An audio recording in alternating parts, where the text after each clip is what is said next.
When my daughter-in-law told me I had to leave, I smiled instead of crying. I smiled because I didn't want her to see how much it hurt me. But inside, my heart was breaking in a way I never thought possible. I had spent 25 years raising a little boy who used to run into my arms every morning. And now the same boy, my own son, was standing there quietly, letting her speak for him, letting her push me away. I remember the first time I realized something had changed. It wasn't sudden. It wasn't like a storm that came out of nowhere. It was soft, almost invisible. He didn't call as often. He didn't ask about my health. Birthdays passed with a card or a short message. And then one day I visited unannounced, hoping to see my little grandson. The door opened and she looked at me with eyes I didn't recognize. "Mom, maybe you should go," she said, gently but firmly. My son didn't speak. He just stood behind her, silent. And in that moment I realized he had forgotten me. Not completely perhaps, but enough to let someone else decide my place in his life. I closed the door behind me, holding back tears. The rain was falling softly, pattering on the roof. I walked slowly down the street, thinking about the years, the memories, the small daily rituals that had once connected us. And I asked myself, how did it come to this? How did the woman who raised him, who nurtured him, who stayed up countless nights worrying, become invisible in her own son's life? I had always been a simple woman. I married young, worked hard, and loved my family with everything I had. My husband passed away when my son was only 5. It was just the two of us after that, me and him. We were each other's world. I remember cooking his favorite meals, helping him with homework, sitting with him when he couldn't sleep because of nightmares. He was always so full of life.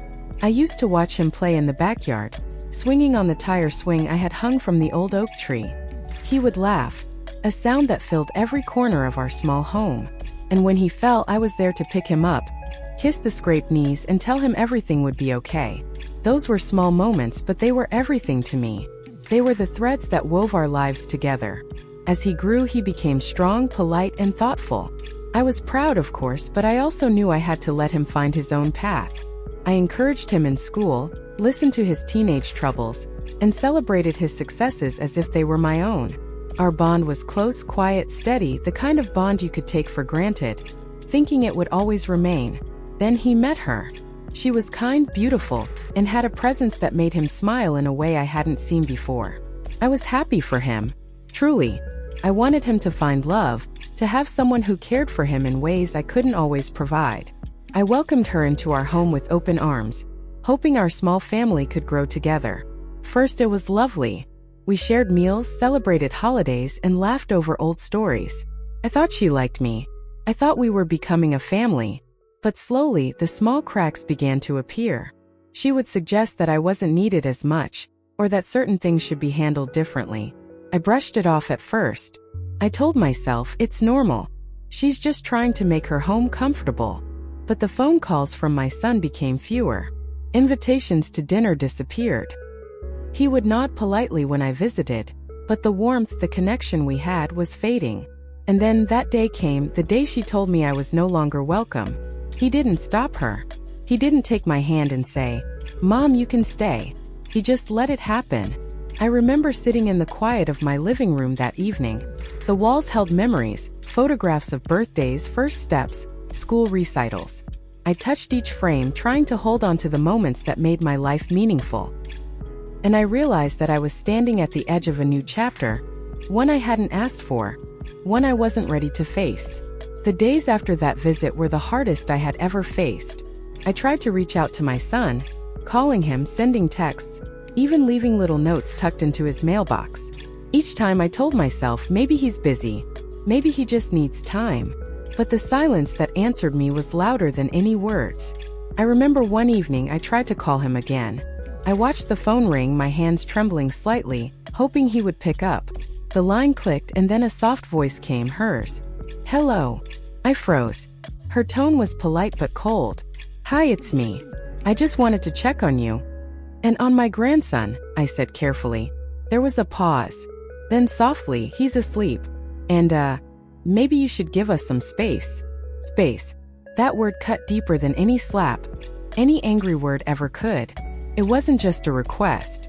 It was a barrier, a wall I hadn't seen being built. I wanted to argue, to plead, but my throat was dry. So I whispered, "Okay, I understand," and hung up. I spent that night in the living room, the clock ticking louder than ever, remembering his first steps, his first words, the way he would curl up next to me on cold winter nights. How did we get here? I thought. The little boy who used to run to me whenever he was scared had grown into a man who let someone else decide his feelings toward me. The next few weeks were a blur. Every visit I tried ended the same way. Polite smiles, cold shoulders, brief small talk. Even my grandson, who used to run into my arms, hesitated when he saw me. It wasn't that he didn't recognize me. He just seemed uncertain, cautious. I didn't blame him. I knew he was influenced by her. But it hurt. It hurt deeply. One evening I was sitting in my kitchen, staring at the teacup in my hands, when I heard a knock at the door. I wasn't expecting anyone. My heart jumped and I walked slowly to the door, thinking maybe it was the neighbor. But when I opened it, I saw him, my son. He looked uncomfortable, almost guilty.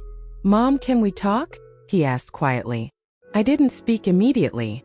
I just stepped aside to let him in.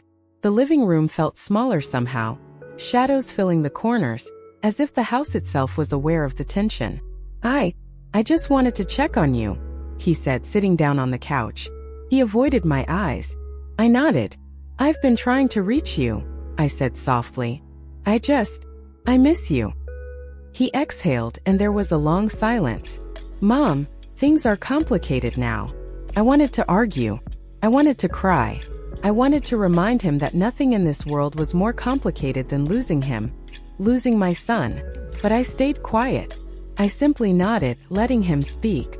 He told me about the pressures at home, about how she worried I would interfere in their lives, about the little disagreements that had grown into walls. I listened quietly, feeling my heart ache with each word. I realized then that it wasn't that he didn't love me, it was that he was torn between the woman he married and the mother who raised him. That evening I thought about every argument, every disagreement that had been magnified, every small misunderstanding that had been left unresolved. I thought about the time he called to tell me he was moving in with her family for a few weeks, and how I felt a quiet pang in my chest but smiled and told him, "Go, honey. Make your home your own." I never imagined that the weeks would turn into months, and the distance would become more than physical. Weeks later, I received an invitation to his birthday. I thought maybe things were changing. Maybe we could have a small reunion, just the two of us. But when I arrived, she was there first. She greeted me politely, her eyes carefully controlled, and then said, "Mom, thank you for coming, but maybe you should sit over there." She pointed to a corner of the room, away from the table where the family was gathered. I swallowed the lump in my throat and nodded. I told myself it was okay. I could sit quietly. I could be invisible if it meant seeing him, even for a moment. But the sight of him laughing and chatting with her, barely glancing my way, was almost unbearable. The warmth I once felt whenever he looked at me was gone. And then came the small betrayals that stung the most. The invitations I never received. The holidays he celebrated without asking if I was coming. The phone calls that ended with, "Sorry, Mom, I'll call later," but never did. The small, quiet ways in which I was being erased from his life. I remember one particularly rainy evening. I had baked his favorite chocolate cake, hoping it would remind him of childhood birthdays.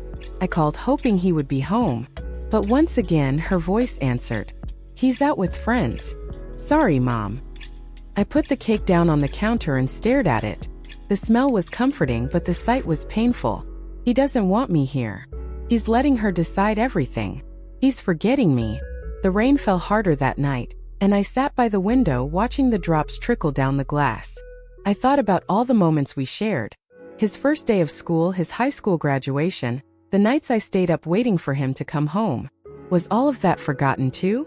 As the weeks turned into months, I realized the conflict wasn't just with her. It was with time, with change, with the invisible barriers we allow life to build between people we love. And yet, despite everything, I couldn't stop loving him. I couldn't stop hoping that he would remember the woman who raised him, that he would remember the years, the nights, the countless sacrifices made silently and without complaint. One night, I decided to write him a letter. I poured out my heart onto paper, every emotion, every memory, every regret, and every hope. I didn't send it immediately. I kept it close, rereading it late at night, wondering if he would ever truly see it. The tension continued to rise. I began to notice the subtle ways he had changed, the way he avoided deep conversations with me, the hesitation in his voice, the careful politeness that masked the love I knew was still there but buried under layers of pressure and influence. It all came to a quiet breaking point one afternoon. I had arrived at his home to pick up my grandson for a short visit. She opened the door and said, calmly but firmly, "Mom, I think it's better if you don't come over anymore." I paused. My heart stopped. I looked at my son, hoping for a word, a gesture, anything. But he looked down, silent. He didn't stop her. He didn't say a single word.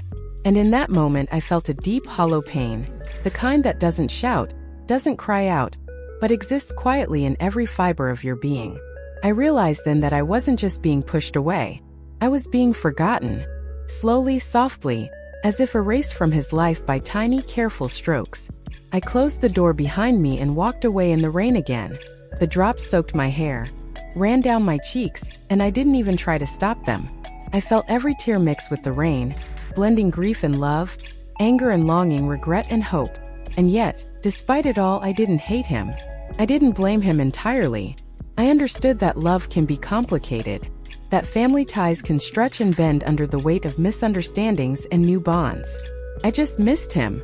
I missed the son who used to run into my arms without hesitation. It happened on a quiet Sunday afternoon.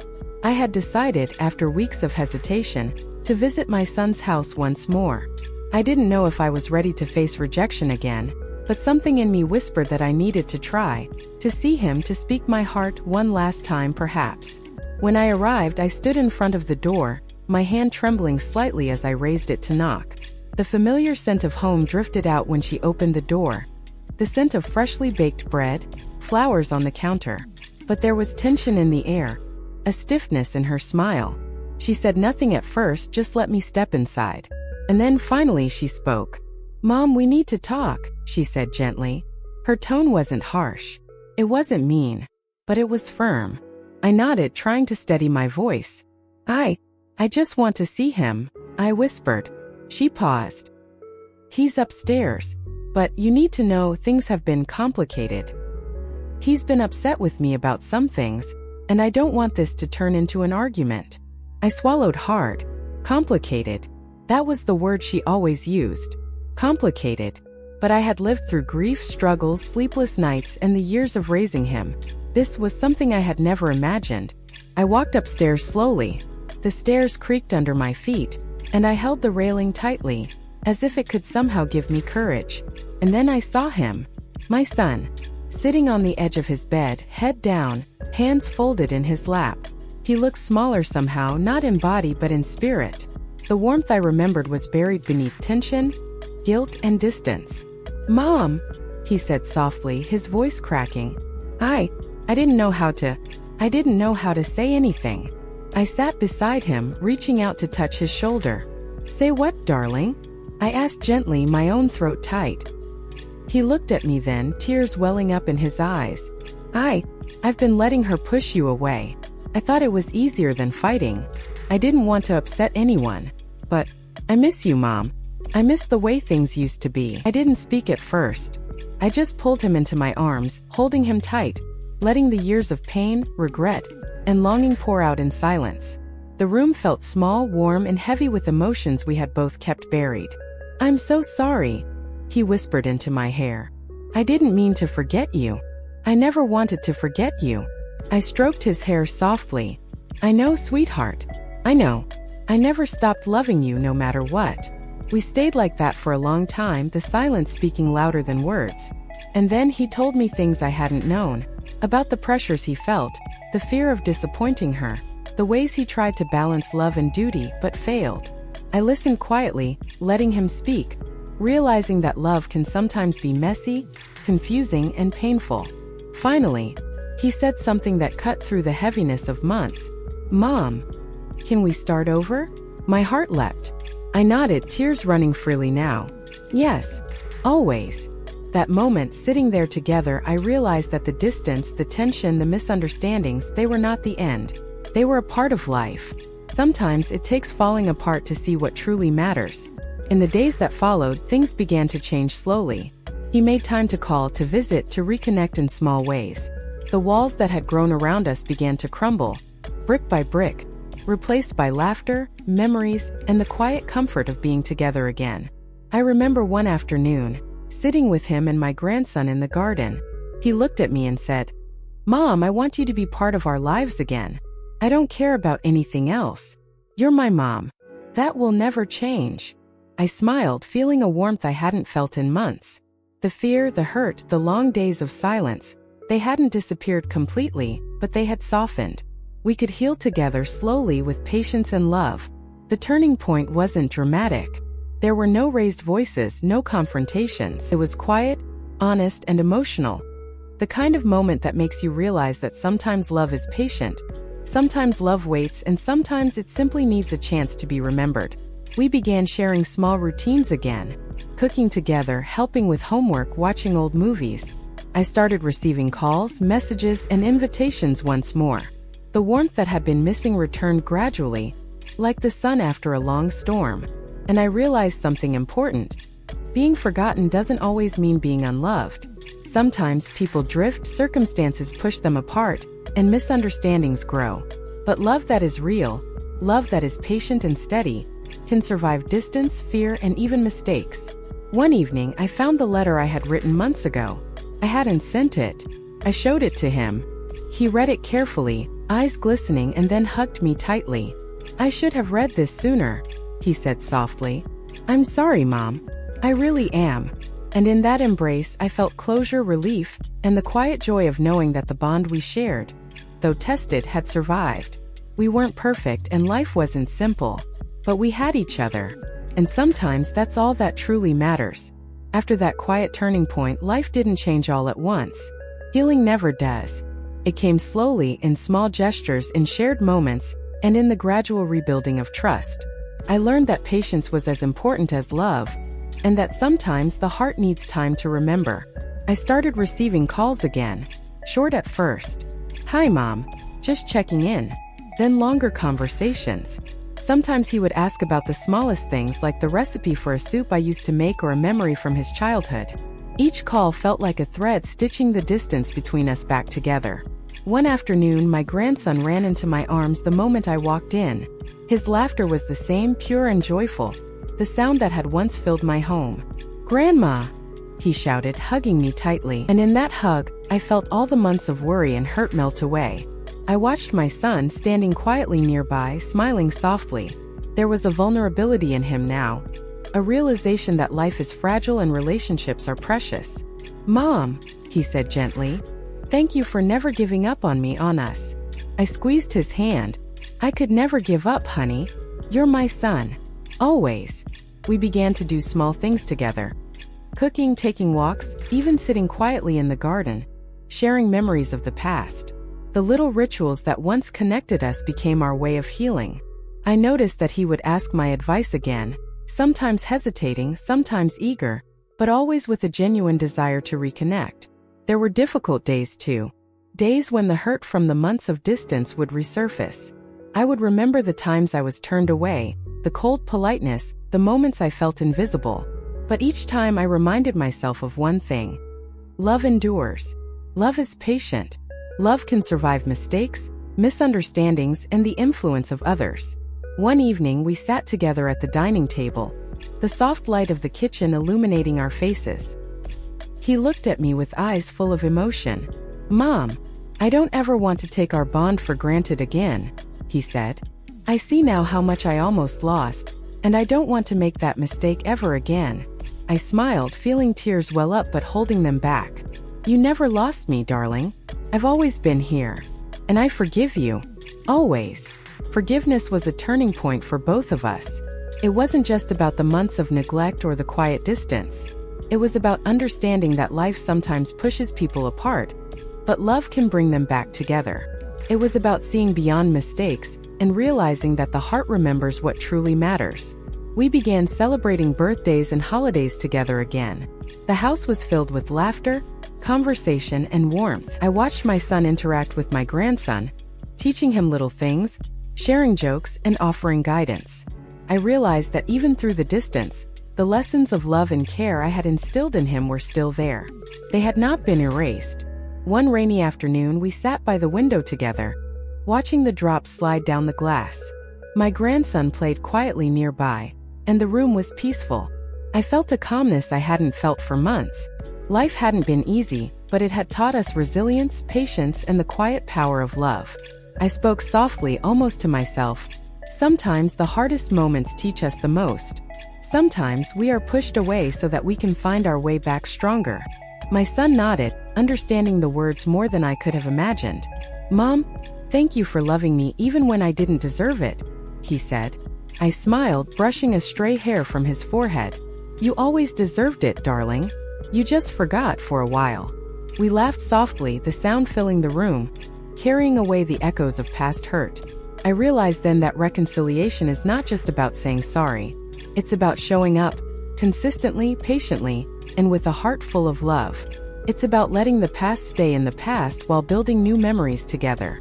As the weeks turned into months, our lives slowly returned to a rhythm that felt natural. We shared meals, stories, and quiet moments that became treasures. My son began inviting me to events, including family gatherings, and he made a conscious effort to involve me in his life. It wasn't perfect, life never is, but it was real, heartfelt, and filled with warmth. One afternoon, as I watched him playing with his son in the garden, I thought about the journey we had taken. The pain, the distance, the misunderstandings. They had shaped us, yes, but they hadn't broken us. I understood now that love is not always easy, but it is always worth fighting for. I also understood the value of patience. I had waited quietly, faithfully, for him to remember. And when he finally did, the reunion was more meaningful because of the struggle. It was a bond renewed, stronger, and more aware of its importance. Looking back, I realized that family is not just about presence, but about attention, care, and understanding. It's about being there, even when it's uncomfortable, even when mistakes have been made. It's about forgiveness, and the courage to reconnect when the heart calls for it. And so, I close this chapter with a quiet heart. I have my son again. I have my family. And I have hope. Hope that the lessons of patience, love, and resilience will carry us forward. I learned that even when the people we love seem to forget us, our love for them never has to fade. And that love, gentle and unwavering, can heal even the deepest wounds. As the sun sets on another day, I sit quietly, holding my grandson's hand, my son beside me, and I think about the journey we've taken. Life is fragile. Relationships are precious. And love, real, patient, enduring love, is the thread that binds us through every storm. I whisper softly, more to myself than anyone else. No matter what happens, love is stronger than forgetting. Always. The room is warm. The rain has stopped outside. And for the first time in a long while, my heart feels completely at peace.